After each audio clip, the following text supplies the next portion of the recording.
And it came to be after these events that Elohim tried and said to him, and he said, "Here I am." And he said, "Take your son now, your only son Yitzhak, whom you love, and go to the land of Moriah, and offer him there as an ascending offering on one of the mountains which I command you." And she rose early in the morning and saddled his donkey, and took 2 of his young men with him, and Yitzhak his son.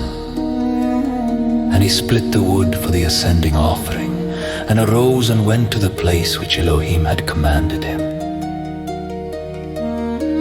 And on the 3rd day lifted his eyes and saw the place from a distance.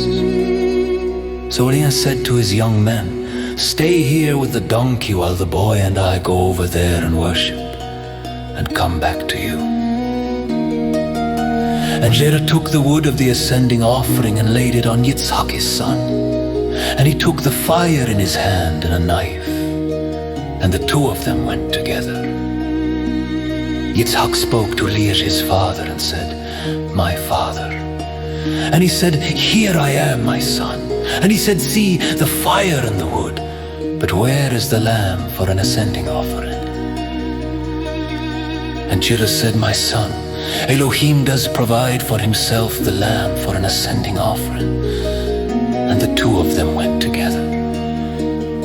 And they came to the place which Elohim had commanded him. And Jerah built a slaughter place there, and placed the wood in order. And he bound Yitzhak his son, and laid him on the slaughter place upon the wood. And Jerah stretched out his hand, and took the knife to slay his son. But the messenger of Yahweh called to him from the heavens, and said, and he said, "Here I am." And he said, "Do not lay your hand on the boy, nor touch him. For now I know that you fear Elohim, seeing you have not withheld your son, your only son, from me." And Jerah lifted his eyes and looked, and saw behind him a ram caught in a bush by its horns. And Jerah went and took the ram and offered it up for an ascending offering instead of his son. And Jerah called the name of the place Yoahir, as it is said to this day, "On the mountain Yahweh provides." And the messenger of Yahweh called to Jerah a 2nd time from the heavens, and said, "By myself I have sworn, declares Yahweh, because you have done this, and have not withheld your son, your only son, that I shall certainly bless you, and I shall certainly increase your seed as the stars of the heavens, and as the sand which is on the seashore, and let your seed possess the gate of their enemies.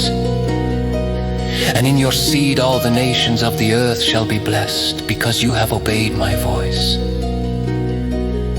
Then Shloh returned to his young men, and they rose up and went together to Besheth. And Jerah dwelt at Besheth.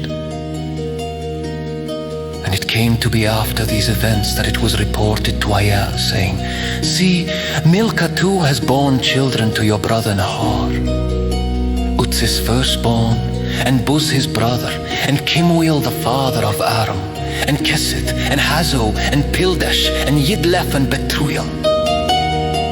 And Bethuel brought forth of these 8 Milcah bore to Nahor his brother. And his concubine, whose name was Reumah, also bore Riant, and Gaham, and Tahash, and Moriant.